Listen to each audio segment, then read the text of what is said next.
We're North by Shakespeare Goes South by Robert Boog. To go south means to fall apart, but this is not the end of the world. Even tacos fall apart, right? Who am I? My name is Robert Boog. I'm a real estate broker from Valencia, California. How did I get involved in writing? Well, a teacher once tricked me and said she liked how I wrote, and I believed her. Now, some people know of me because of a song I wrote that had 30,000 downloads in 1 month. And that song is called Kobe.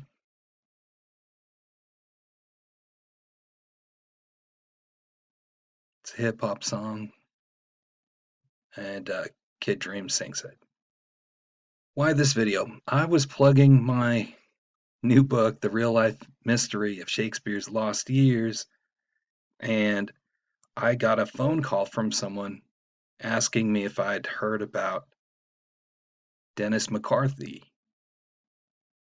And Dennis McCarthy said thousands of parallel passages connected Thomas North with William Shakespeare, proving North wrote the plays of William Shakespeare. What do I think about this? And I got to thinking, there's just one thing, Mr. McCarthy.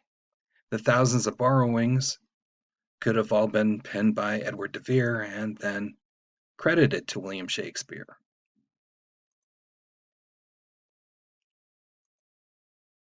But how can I prove it to someone like you, who is naturally a very skeptical person? A ton of circumstantial evidence, and Dennis McCarthy does talk rather forcefully about being right. My theory is totally original and sort of bizarre, but it makes sense. When I showed it to my wife, who does not always agree with me, even she became a believer. Now, Mr. McCarthy offers several smoking guns. Number one, Thomas North wrote in a private travel journal, and some of the descriptions are found in Shakespeare's plays. Number two, Thomas North's cousin, George North, wrote an unpublished manuscript, and descriptions from it are found in 11 Shakespeare plays. And three thousands of connections between North's translations to the play translations and Shakespeare's plays.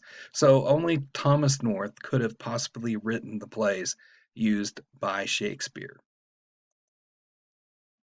This is Sir Thomas North. But Dennis sometimes gets a little cringy. I mean, he's talking about Donnie, and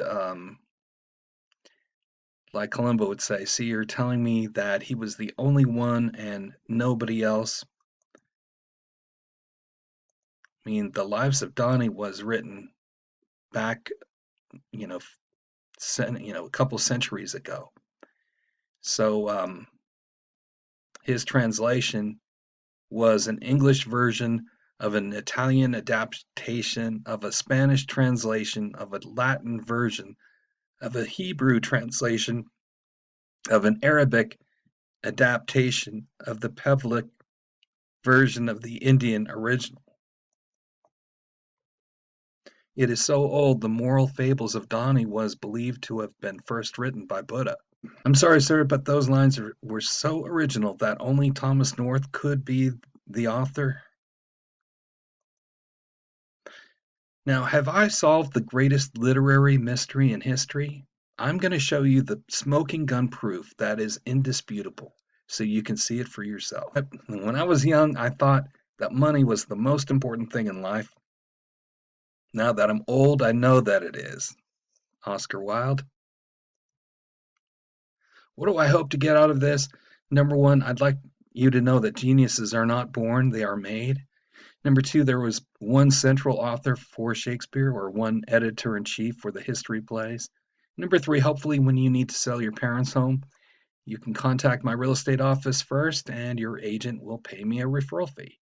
Even though I'm located in California and your home might be in Virginia, for example, we can agree on an agent who will agree to pay me for a referral fee. It's a win-win for everybody. Anyway, the book is called Where North by Shakespeare Goes South, but helps prove the real author of the Shakespeare canon. And it's coming out on April 12th on Amazon.com. Look for it there. And I think that's it. You've been a great audience. Thanks for watching.